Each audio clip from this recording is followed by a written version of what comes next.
Hola compañeros, hoy hacemos un nuevo vídeo en el que vamos a intentar responder y satisfacer las inquietudes del amigo Adrián Salvucci, el cual en su segundo vídeo dedicado exclusivamente a la Tierra plana, del día 18 de septiembre, dejó una lista con nada menos que 11 preguntas y pidió que le fueran respondidas. Antes de nada, resaltar varias cosas que él mismo comentó antes de realizar esas preguntas. Lo primero, el cambio de actitud y las formas del amigo Adrián, ya que apenas una semana antes había subido otro vídeo con una total falta de respeto hacia el tema de la Tierra plana y hacia quienes lo investigan y defienden, si bien no hizo más que dejarse él mismo en evidencia, y no solo por la soberbia y falta de respeto que mostró, sino por su absoluta falta de estudio del tema. Lo segundo a resaltar es cuando dice que en la ciencia debe haber pruebas empíricas, verificables y repetibles. Bien, pues aquí mostraremos varias de ellas. Ojalá la ciencia oficial pudiera mostrar tan solo una respecto a su modelo astronómico. Y déjame destacar aquí al físico y matemático Wolfgang Schmidt, geocentrista, cuando nos explica que Einstein cambió las ecuaciones de la mecánica clásica para intentar salvar el experimento de Michelson-Morley, el cual dio como resultado que la Tierra no se movía. Así que Einstein presentó su teoría de la relatividad especial, cambiando esas ecuaciones de la mecánica clásica y además asumiendo que la Tierra sí que se movía y que la velocidad de la luz era constante, algo que, por cierto, contradice el experimento de Sagnac. En fin, si profundizas un poco más en el tema, verás todas las inconsistencias y manipulaciones que han ido urdiendo e inventando en el tiempo para salvar su modelo heliocéntrico. Lo tercero, cuando viene a preguntar cuántos científicos hay entre los terraplanistas. Pues muchos más de los que te piensas, Adrián. No diremos aquí nombres porque no tenemos la autorización de muchos de ellos, pero encontramos a ingenieros civiles, de telecomunicaciones, técnicos, geodimensores, informáticos, arquitectos, químicos, físicos, profesores y también de otros ámbitos de la ciencia como la medicina, contadores, matemáticos, economistas, etcétera, etcétera. Por cierto, que científicos somos todos los que nos cuestionamos las cosas, las observamos, analizamos, hacemos hipótesis, experimentamos y sacamos conclusiones. No hace falta tener una chapa para ello. Cuarto, cuando refiere al origen inglés a finales del siglo XVIII de la teoría de la Tierra plana, nombrando a Samuel Shelton, Rowbotham, etc., mostrando nuevamente un desconocimiento total, puesto que el origen de la que él llama teoría de la Tierra plana se remonta a los anales de la historia, ya que todas las civilizaciones así concebían el mundo donde vivimos, desde los griegos, mayas, aztecas, mapuches, egipcios, celtas, hebreos, hasta la propia Biblia. Y si quiere otro documento escrito, puede buscar el canto quinto del libro sagrado de los Vedas, el Bhagavatam, donde encontrará con total claridad la concepción de la Tierra plana, estacionaria y circular, que conocían los Vedas. Son los de la antigua India, Adrián, por si no los ubicas bien. Por cierto, ya que estás con eso, ¿por qué no te preguntas quiénes fundaron a la ciencia oficial de hoy en día?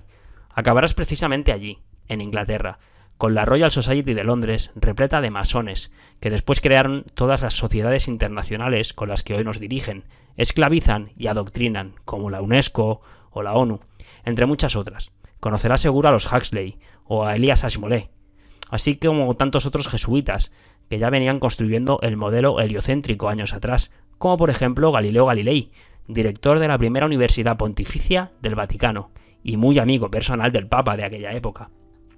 Y por cierto, que nosotros no solo no pertenecemos a ella, sino que también cuestionamos y ponemos muy en duda a la Flat Earth Society, que mencionas tú, sobre todo cuando después de la Segunda Guerra Mundial fue víctima de un gran incendio, siendo refundada posteriormente por esos caballeros ingleses que mencionas. Es más, carece de toda lógica lo que plantean sobre algunos temas, como el de por qué caen los cuerpos al suelo, ya que nos dicen que es porque la Tierra se encuentra en constante ascenso. Idea, por cierto, que venía de Einstein. Parece ser un absurdo total, ¿verdad? Cuya finalidad sería la de alejar de la investigación de la Tierra plana a muchos que se acercan a ella de forma sincera. Pareciera ser un claro acto de infiltración. Quinto, resaltar también que nombra a Iru y a su canal Nur para Todos, aunque lo hace en inglés de forma sorpresiva, así como el directo que le dedicaron el otro día en Nur para Todos, y del cual dice que fue muy largo como para escucharlo entero, haciendo gala una vez más de su pereza por este tema, motivo por el cual intentaremos no estirarlo demasiado este vídeo, aunque ello nos limite a profundizar en cada punto, pero intentaremos que sea cortita y al pie, como dicen en Argentina. 6. Dice también que el origen de la Tierra plana es más ideológico que científico. Ahora vamos con ello, Adrián, pero te equivocas de todas, Pues es al revés, y resulta que todo lo que el estudio de la Tierra plana propone está basado en experimentación, observación y comprobación empírica. Lo ideológico y dogmático es lo que nos proponen oficialmente, ya que no tiene nada de probado ni comprobado, y son ellos quienes se basan en suposiciones, falacias y mentiras, porque nada pueden demostrar empíricamente.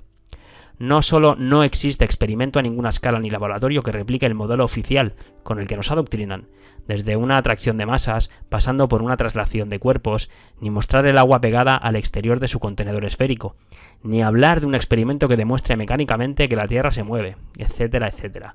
No tienen nada, solo fórmulas matemáticas llenas de conceptos, y a nuestras mentes adoctrinadas desde bien pequeños. 7. Dice Adrián que con la Tierra plana queda cerrada la posibilidad de que existan más tierras allá en la Antártida, como las que a lo mejor se descubrieron con las misiones del almirante Richard Byrd. Nuevamente no das ni una, de verdad. Todo lo contrario, amigo. Precisamente no sabemos lo que nos esconden allí, y es muy probable que sean más recursos, energías, incluso nuevas tierras, tal y como por cierto también afirman aquellos que nombramos antes, los Vedas, también en su canto quinto del Bhagavatam. Incluso podríamos pensar en otras formas de vida más allá del círculo antártico, que podrían incluso encajar con la posibilidad de vida extraterrestre, asumiendo la literalidad de esa propia palabra. Precisamente los terraplanistas exigimos el libre acceso y circulación a la Antártida, por más que en ella haya condiciones adversas para el ser humano.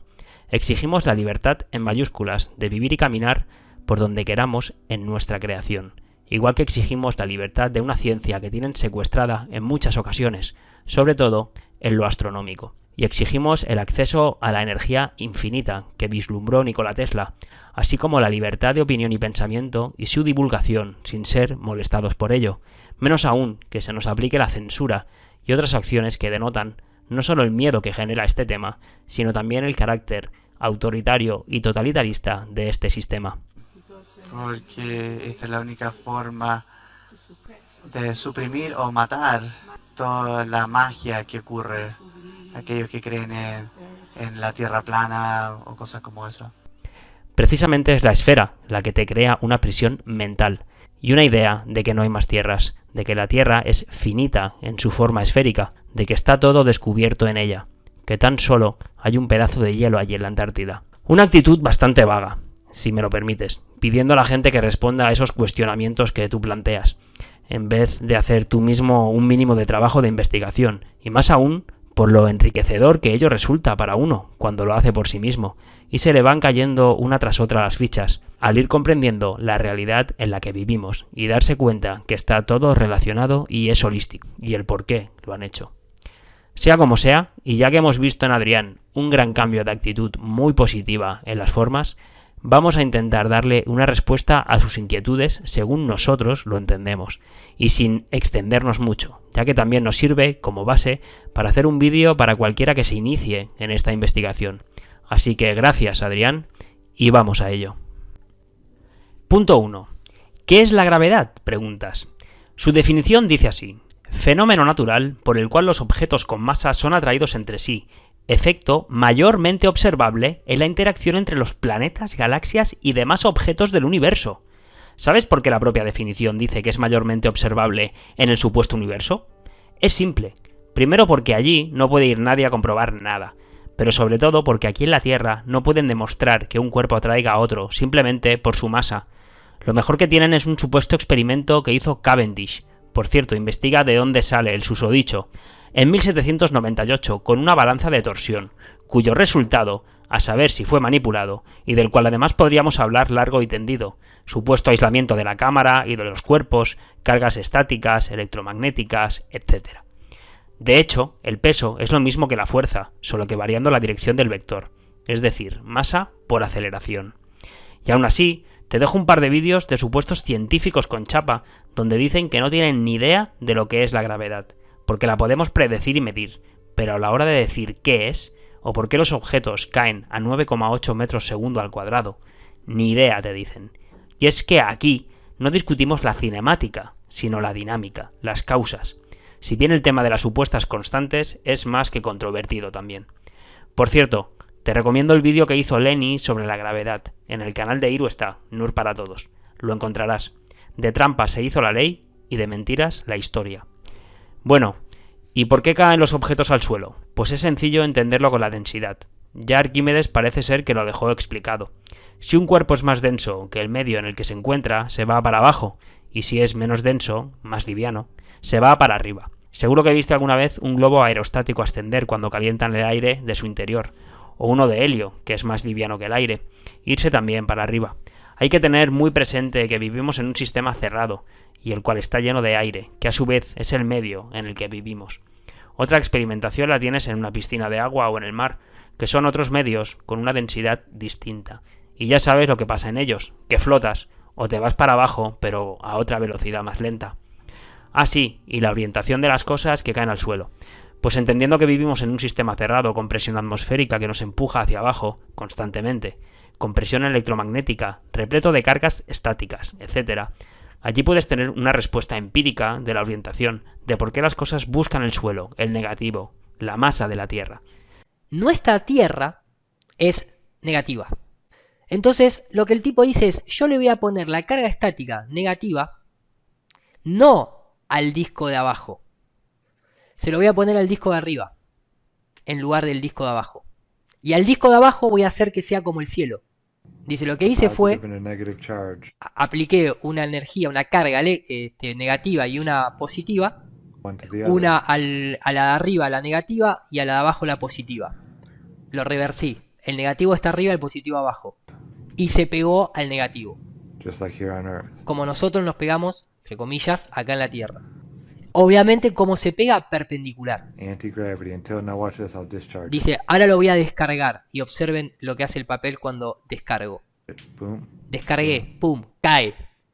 Obviamente, porque hace lo que está haciendo la Tierra, este plato, y cuando la descarga, viene ahí. Y como un producto secundario de toda esa electricidad sigue estando ahí, fíjate lo que hace el papelito. Intenta, se autoorientó. Se paró como si tuviese vida y busca otra vez ir a la carga negativa. Se vuelve a caer y se vuelve a reorientar. ¡Tuc! Mirá cómo quedó. Perpendicular. ¿Y aquí dónde queda la gravedad? Cuando invertimos los campos magnéticos y ponemos el negativo arriba, todo se pega al techo, porque todo se orienta con el electromagnetismo. Porque la creación está hecha así. Todo es energía, vibración y frecuencia, como decía Nikola Tesla. Si investigas un poco el tema del universo eléctrico, al que más adelante haremos también referencia, verás que es sumamente interesante e imprescindible para conocer y entender el mundo en el que vivimos. Y hay gente con mucha chapa, también proponiendo otras cosas distintas, como Eric Dollard, Don Scott, David Tabot, etc. Por cierto, qué casualidad que la fórmula de la gravedad sea idéntica a las leyes de Coulomb sobre la electrostática. Las de la gravedad dicen que la fuerza es proporcional al producto de las masas sobre distancia al cuadrado. Aquí la proporcionalidad es la constante g. Y las de Coulomb dice que la fuerza es proporcional al producto de las cargas sobre la distancia de esas cargas. Y la proporcionalidad es el medio, la constante k del supuesto vacío. What is gravity? You have no idea. Okay, next question. Wow. No, here's the difference. We can describe gravity. We can say what it does to other things. We can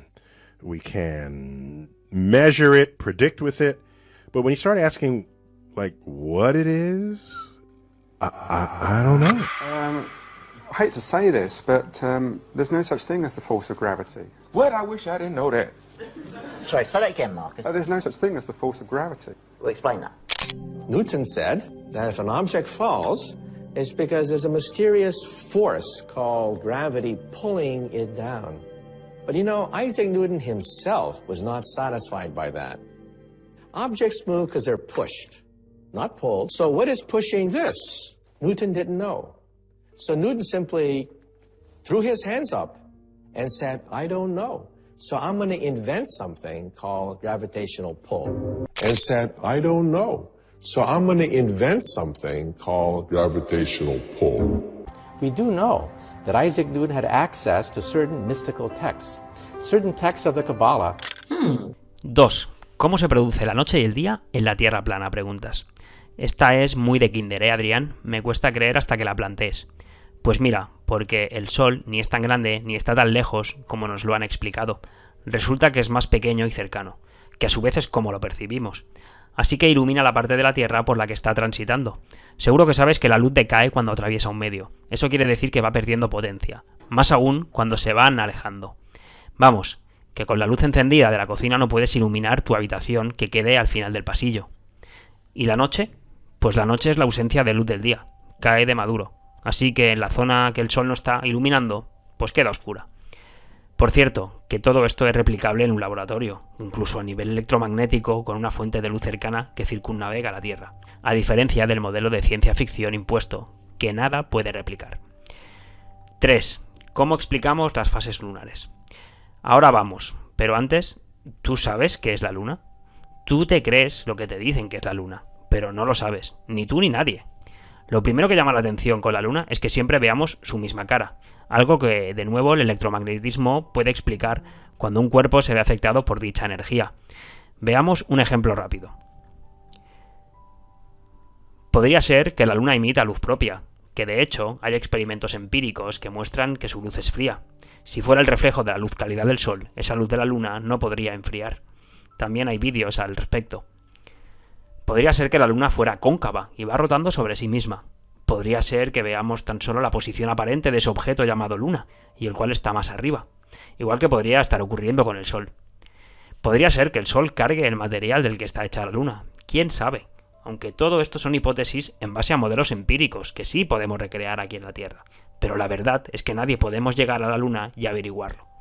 No obstante, Adrián, me gustaría que te detuvieras por un momento a pensar y analizar lo que te propone el modelo oficial sobre la Luna. De las fases lunares te dicen que son por el cambio de posición de la Luna respecto a la Tierra. Pero es que además te dicen que por casualidad le vemos siempre la misma cara a la Luna, porque tarda lo mismo en rotar sobre su propio eje que en hacer una traslación completa a la Tierra. Claro. Y además te dicen que esto pasa solo ahora, porque como la Luna se está alejando de la Tierra, esto ni pasaba hace miles de años, ni pasará dentro de otros miles. Solo ahora. ¡Qué casualidad! Ah, sí, y otra casualidad es que veamos al Sol y a la Luna del mismo tamaño. Pero es que aquel está 400 veces más lejos que esta, y es 400 veces más grande. Pero tampoco ha pasado siempre, ¿eh? Solo ahora también. Una casualidad o un privilegio, según quieras verlo, porque gracias a ello podemos disfrutar de eclipses totales, según nos lo explica el modelo oficial. Y ya que estamos, recuerda la otra casualidad de antes, que las fórmulas matemáticas de la supuesta gravedad son las mismas que las de Coulomb, con la electrostática. Por cierto, menos mal que no mencionas el absurdo e inútil experimento de Eratosthenes. Absurdo por lo que nos plantean sobre cómo supuestamente midió esos 800 kilómetros en estadios de la época, hace más de 2000 años. No se sabe bien si fue a camello o a pasos militares. E inútil porque también puede asumirse desde la base de una Tierra plana y estacionaria, y con los rayos entrando divergentes, que es como los vemos en la realidad, obteniendo así un resultado muy distinto del oficial, si partimos de un Sol mucho más cercano y en movimiento. Pero gracias, Adrián, por no mencionarlo. 4. Las mareas oceánicas. Igual que las corrientes de aire, tienen todo el sentido cuando las analizas desde el modelo de Tierra plana y circular, puesto que se trata de un sistema cerrado, donde hay un sol electromagnético que va desplazándose en círculos y excitando a los gases que componen la atmósfera, lo que provoca cambios de temperatura, turbulencias, vorticidad, así como un montón de fenómenos físicos, ciclones, anticiclones, etc. Si nos centramos en las mareas, que ocurren solo en agua salada, por cierto, y lo cual ya hace dudar seriamente del modelo oficial con una gravedad selectiva de la Luna que no atrae a los millones de toneladas de agua dulce de los grandes lagos, por ejemplo, pues bien, si nos centramos en esa agua salada, donde ocurren las mareas, encontramos que precisamente es ese agua superconductora, también diamagnética, lo cual produce que sea repelida cuando pasa por encima suyo una fuente electromagnética como sería el Sol. Así que cuando el Sol se aleja, las aguas vuelven a subir. En cuanto a la Luna, que tendría otra luz como dijimos antes y por ende otra energía, provoca lo contrario que el Sol, atrae y eleva esas aguas provocando mareas todavía más fuertes. De nuevo, todo cobra mucho más sentido en una Tierra plana y estacionaria, un sistema cerrado lleno de gases y fluidos que son afectados por el electromagnetismo constantemente.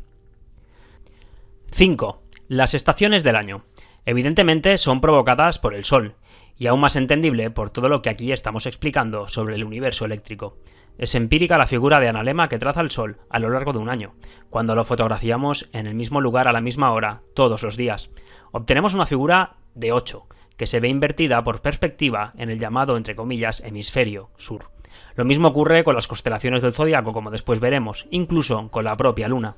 Así que el Sol, a lo largo del año, además de hacer círculos dando la vuelta a la Tierra y provocando el día y la noche, también va ascendiendo y cerrando su círculo hasta llegar al trópico de Cáncer, y así al día del solsticio de verano. Tenemos el fenómeno llamado Midnight Sun, en esa época en las zonas más cercanas al Polo Norte, para después iniciar su descenso e ir ampliando sus círculos hasta llegar al solsticio de invierno. Podríamos aquí introducir muchísimo simbolismo, incluso bíblico, y también mitología y astrología, pero ya lo investigará a quien tenga las ganas. En nuestro canal tenemos varios vídeos sobre ello. Por cierto, que los movimientos del Sol también los tienes explicados con total precisión en el libro de los Vedas que citamos antes, el Bhagavatam, y hasta tenemos un vídeo narrándolo que después, a quien le apetezca, puede buscarlo. Está claro que las estaciones son más pronunciadas a medida que nos alejamos del ecuador, puesto que el Sol está más lejos de esa zona y tiene menor influencia sobre ellas. Calienta menos los gases de esa atmósfera y por ello hace más frío en ellas. La zona de la línea ecuatorial es la que recibe mayor influencia del Sol, debido al recorrido de este. Absurdo es lo que nos propone el modelo oficial sobre las estaciones, donde los rayos que caen en la Tierra inclinada inciden en la temperatura, a pesar de venir a supuestamente 150 millones de kilómetros de distancia. Por cierto, que aquí sí que les conviene explicar que esos rayos del Sol caen inclinados, a diferencia del experimento de Eratosthenes, que nos dicen que caen paralelos. Y ya que estamos, pues la explicación de por qué hace más frío en las montañas a medida que nos elevamos es porque a más altura menos oxígeno y menos gases con los que pueda interactuar ese electromagnetismo del Sol, y tampoco los podrá excitar, por lo tanto, ni hacernos llegar ese calor.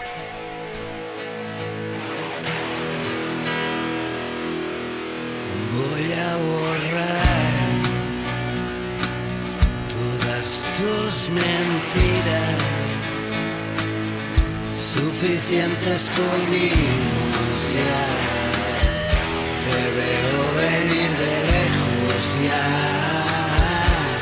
Quito todo miedo en mí, toda falsa culpa. Suficiente comimos ya, te siento venir.